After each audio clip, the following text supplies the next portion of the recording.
Hi students, so in this lecture we will be starting class 10th chapter number 3 which is pairs of linear equation in two variable. So chapter start करने के पहले मैं जैसे हर time बोलती हूँ कि chapter आगे आप समझो एक्सरसाइज स्टार्ट करो उसके पहले बहुत ही ज़्यादा इंपॉर्टेंट है कि आपको चैप्टर का मीनिंग पता होना चाहिए. So the chapter name is pair of linear equation in two variables. Variables हमने क्या पढ़ा था, आप मेरी वीडियोज़ में जाके देखोगे, प्लेलिस्ट में जाके देखोगे. सो हमने बेसिक रियल नंबर्स के टर्म्स देखे थे जिसमें थे इंटीजर्स, नेचुरल नंबर्स. वैसे हमने वेरिएबल का मीनिंग भी देखा था. वेरिएबल मतलब एक्स एंड वाई या कोई भी अल्फ़ाबेटिक लेटर, वो एक्स हो गया, वो वाई हो गया, या कोई भी लेटर, उसको बोलते हैं हम वेरिएबल. जो किसके साथ होता है, नंबर्स के साथ होता है. सो एक बार हम देख लेते हैं यहाँ पे pairs of linear equation in two variables. Variable मतलब कि ए बी सी या कोई भी अल्फ़ाबेट, जैसे 2x, ये हो गया कॉफिशेंट एंड x हो गया वेरिएबल. अब क्वेश्चन क्या बोला हुआ है कि पेयर्स बनाने हैं. लीनियर इक्वेशन, इक्वेशन मतलब कि जहाँ पे इक्वल्स टू आ जाता है. ये LHS होता है, यहाँ पे RHS होता है एंड बीच में इक्वेशन होती है, इक्वल्स टू का साइन होता है, उसको हम बोलते हैं इक्वेशन. उस इक्वेशन में दो वेरिएबल होना चाहिए, मतलब अगर x है तो y भी होना चाहिए. जैसे एक जनरल फॉर्म हम देख लेते हैं कि यहाँ पे देखो वेरिएबल x है एंड यहाँ पे y है, तो दो वेरिएबल है. इसके अलावा यहाँ पे कोई वेरिएबल है नहीं. अब आप ये मत सोचना कि दीदी ने बोला है कि कोई भी अल्फ़ाबेट नंबर्स होने चाहिए, तो a तो है, x है, b y c, तो यहाँ पे 5 है. नहीं, इस फॉर्म को देखो आप, यहाँ पे कोई नंबर नहीं है, इसका मतलब 1. यहाँ पे आप कोफिशिएंट देख रहे हो एंड आप यहाँ पे दूसरा वेरिएबल देख रहे हो. सो इस इक्वेशन 1 में आप क्या देख रहे हो, एक ये वेरिएबल है, पहला वेरिएबल x, दूसरा variable is y. Equals to का साइन है, इसका मतलब ये पूरा क्या हो गया, एक इक्वेशन. दूसरी इक्वेशन देखो आप, यहाँ पे x है वेरिएबल पहला, दूसरा वेरिएबल इज़ y एंड ये जो है वो नंबर है, प्लस यहाँ पे इक्वल्स टू है. ये LHS है, ये RHS है. तो ये हो गया equation. So pair of linear equation in two variable. Equation है, दो वेरिएबल है. सो चैप्टर का मीनिंग तो हमें पता चल गया. अब हम आगे स्टार्ट करते हैं. सो आप सबसे पहले देखना कि एक जनरल फॉर्म होता है किसी भी इक्वेशन का, कि सबसे पहले x होना चाहिए, उसके बाद y होना चाहिए, उसके बाद एक नंबर होना चाहिए एंड इक्वल्स टू, और RHS साइड में 0 होना चाहिए. अब किसी भी इक्वेशन को सॉल्व करने के 3 मेथड्स होते हैं. पहला होता है graphical method, then substitution, then elimination. So सबसे पहले हम रिकैप कर लेते हैं कि सब्स्टिट्यूशन एंड एलिमिनेशन मेथड क्या होता है, जो आपने 9th क्लास में भी पढ़ा होगा. तो सबसे पहला हमारा है ग्राफिकल, हम एक बार बाद में देखेंगे. सबसे पहले हम देखते हैं सब्स्टिट्यूशनल मेथड. ये मेथड क्या होता है, सब्स्टिट्यूशनल से आपको याद आ रहा होगा कि इस वर्ड में एक वर्ड है सब्स्टिट्यूट. इससे बस आप ये याद रखो कि सब्स्टिट्यूट करना है आपको. जैसे मैंने इक्वेशन ले ली, यही ऊपर वाली पहली इक्वेशन मेरी ये है, दूसरी इक्वेशन इज़ 2x - 3y = 12. ये दूसरी इक्वेशन है. आपको क्या करना है, आपको सब्स्टिट्यूट करना है, मतलब वैल्यू पुट करना है. कैसे करोगे, पहली इक्वेशन से मैं क्या करती हूँ, ये मेरी पहली इक्वेशन थी, इससे मैं x की वैल्यू निकाल लेती हूँ. ये 6 ऐसे ही रहेगा. ये 3y क्या हो रहा है, यहाँ पे प्लस हो रहा है, उधर जाके क्या हो जाएगा, माइनस. तो यहाँ से मेरी x की वैल्यू आ गई. और मेरा आंसर ये नहीं होगा कि x की वैल्यू आ गई, क्योंकि यहाँ पे y की वैल्यू जब मैं रखूँगी तभी मेरे पास एक एग्जैक्ट नंबर आएगा. मैंने यहाँ से x की वैल्यू निकाल ली. अब मैं क्या करूँगी, मेरे पास ये जो दूसरी वाली इक्वेशन थी ना, उसमें मैं x की वैल्यू पुट कर दूँगी. 2 ऐसे ही लिखा मैंने, x के बदले मैंने लिख दिया 6 - 3y. ये माइनस का साइन था, 3y एज इट इज़ = 12. अब मैं इसको सॉल्व कर लेती हूँ. 2 × 6 ये मल्टीप्लाई हो रहा है, ये हो जाएगा 12. 2 × 3y, माइनस का साइन पाएगा, ये मल्टीप्लाई होके आ गया 6y - 3y = 12. सो अब मैं देखूँगी 12 इधर है, 12 इधर है, माइनस हो जाएगा. उसके बाद क्या बचा, 6y - 3y. इस साइड कुछ नहीं बचा तो 0. इसको मैं लिखूँगी 9y = 0. y मैं एज इट इज़ रखूँगी. 9 यहाँ पे मल्टीप्लाई हो रहा है, उधर जाके क्या हो जाएगा, divide. So this will be 0 - 9y. कभी भी 0 आ गया न्यूमरेटर में तो आंसर क्या हो जाएगा, 0. तो y की वैल्यू मेरे पास आ गई यहाँ पे 0. इस y की वैल्यू मैं यहाँ पुट कर देती हूँ, x = 6 - 3 × 0. This will be 0. So x की वैल्यू क्या आ गई हमारे पास, 6. एक्स की वैल्यू आ गई, वाई की वैल्यू आ गई, किसके मेथड से? सब्स्टिट्यूशन मेथड से। तो ये था हमारा सब्स्टिट्यूशन मेथड।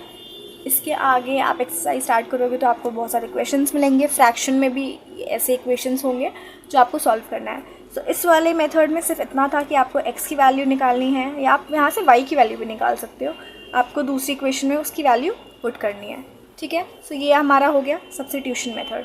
अब हम नेक्स्ट देख लेते हैं what is elimination method.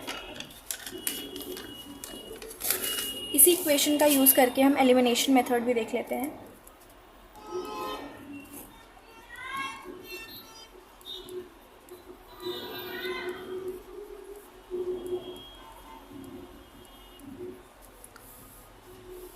Next is elimination method.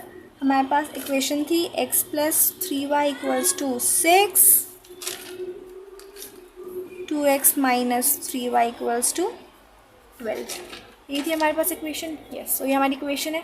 अब इसमें हमें क्या करना है? एलिमिनेट करना है। एलिमिनेट मतलब कि माइनस, हटाना है उस चीज़ को। तो हम क्या करेंगे, एक बार मैं इस इक्वेशन को वापस लिख लेती हूँ। x plus 3y equals to 6 and ये था 2x minus 3y equals to 12। अब ये देखो, यहाँ पे 3y क्या हो रहा है? प्लस, यहाँ पे क्या हो रहा है? माइनस। तो और सेम सेम है, कोफिशिएंट एंड वेरिएबल सेम है, तो क्या ये माइनस हो गया? इसको माइनस कर लेती हूँ, ये आ गया 0। यहाँ पे कुछ नहीं है, इसका मतलब प्लस का साइन है, प्लस 2x प्लस x, ये कितना हो गया? 3x। यहाँ पर मैं प्लस का साइन लगा देती हूँ। यहाँ पे 12 प्लस 6 कितना हो गया? 18। तो ये मेरे पास आ गया ऐसा। 3 यहाँ पे मल्टीप्लाई हो रहा है, उधर जाके क्या हो जाएगा? डिवाइड। सो x की वैल्यू क्या आ गई मेरे पास? 6। क्या मेरे पास पहले भी 6 आ रही थी वैल्यू? तो यस, आप पहले अगर वैल्यू देखोगे तो पहले भी x की वैल्यू 6 आ रही थी सब्स्टिट्यूशन मेथड से। एंड मैंने वापस देखा एलिमिनेशन मेथड से, तो एलिमिनेशन मेथड से भी मेरी वैल्यू 6 आ रही है। अब x की वैल्यू आ गई, अब मैं क्या करूँगी? y की वैल्यू पुट करूँगी। या तो आप इस इक्वेशन में पुट कर दो या आप इस इक्वेशन में पुट कर दो। किसी भी इक्वेशन में आप पुट करोगे वैल्यू आपकी सेम आएगी। मैं आपको दोनों इक्वेशन में पुट करके वैल्यू दिखा देती हूँ। x की value is 6, 3y equals to 0, 3y equals to 6, 6 से 6 कटा, 3y equals to 0, y as it is रहा, ये 0.3 हो गया, y की वैल्यू 0। आगे हमारी पहले भी हमारी y की वैल्यू 0 आई थी सब्स्टिट्यूशन मेथड से। अब मैं एक बार आपको इस इक्वेशन में भी वैल्यू पुट करके दिखा देती हूँ। x की वैल्यू मुझे रखनी है 6, ये हो गया 12 माइनस 3y इक्वल्स टू 12, 12 से 12 कटा, देखो हमारा सेम 0 वैल्यू आ गई, y की वैल्यू 0। सो आप किसी भी इक्वेशन में पुट कर सकते हो, आपका वैल्यू सेम आएगा। So this was our elimination method, जो सेकंड मेथड था। हमारा एक लास्ट मेथड बचा हुआ है, that is graphical method. So उसको हम एक बार डीप में देखते हैं, क्योंकि उस पर आपकी मुझे और भी चीज़ें, आपको न्यू चीज़ें बतानी है। ये तो आप लोगों को पता होगा, क्लास 9th में आपने पढ़ा होगा, बट ग्राफिकल मेथड जो है उसमें आपको बहुत कुछ न्यू सीखना है।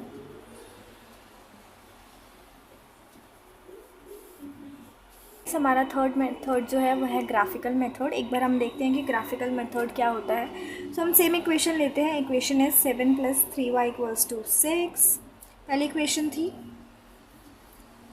एंड दूसरी इक्वेशन है 2x minus 3y equals to 12।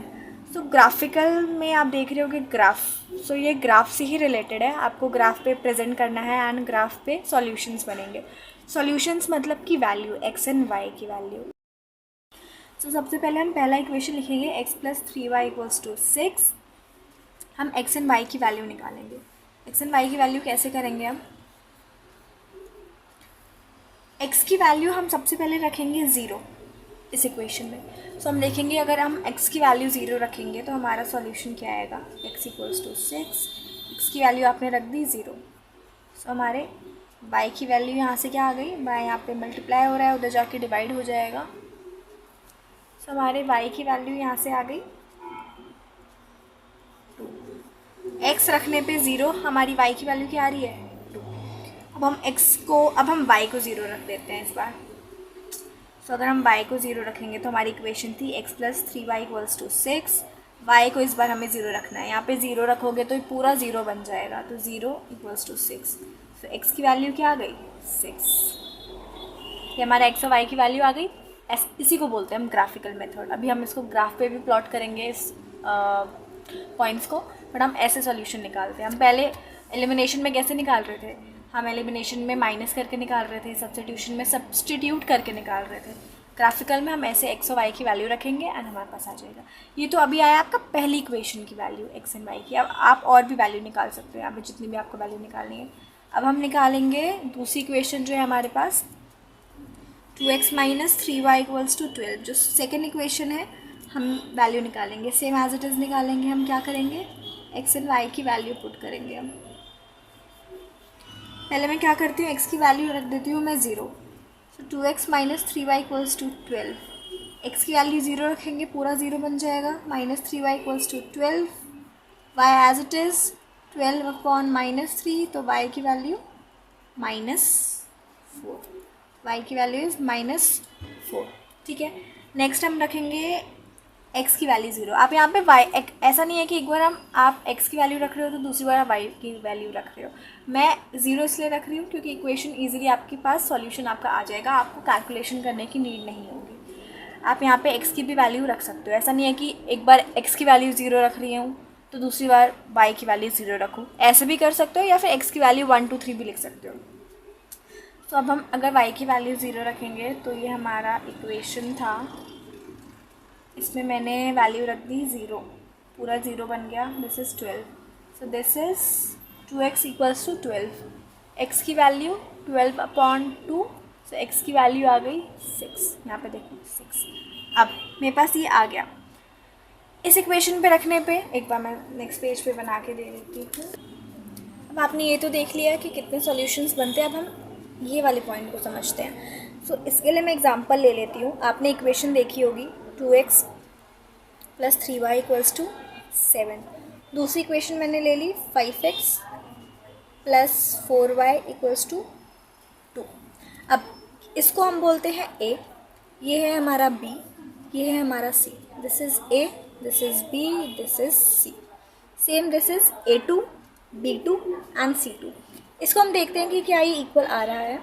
So a1 upon a2 में 2/5 लिख लेंगे, b1 अपॉन b2 में मैं लिख लूँगी 3/4, c1 अपॉन c में इसका ये लिख लेंगे 7/2।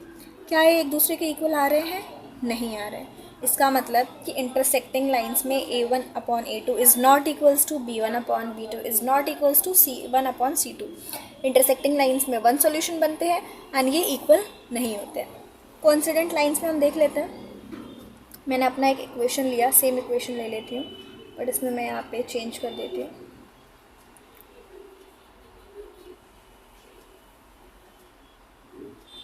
अब देखो a1 है, a2 है, ये b1 b2, ये c1 c2। a1 upon a2 लिखूँगी 2/4 इक्वल्स टू लिखूँगी मैं b1 अपॉन b2 में 3/6 एंड c1 अपॉन c2 में 7/14। इसको मैं कैंसिल आउट करूँगी तो ये 1/2 बना, इसको भी 1/2, ये भी 1/2। सो 1/2 इक्वल्स टू 1/2 इक्वल्स टू 1/2। क्या ये तीनों एक दूसरे के इक्वल आ रहे हैं? a1 upon a2, b1 upon b2, c1 upon c2 equal आ रहा है। सो येस, सो कोइंसिडेंट में ये ऐसे सॉल्यूशंस, बहुत सारे सॉल्यूशंस बनते हैं एंड ये जो सॉल्यूशंस की रिप्रेजेंटेशन है वो ऐसे होती है। ठीक है, last is parallel lines. Parallel lines में क्या होते हैं, 2x plus 3y equals to 7 ले लिया मैंने, 4x plus 5y equals to 23। अब a1 a2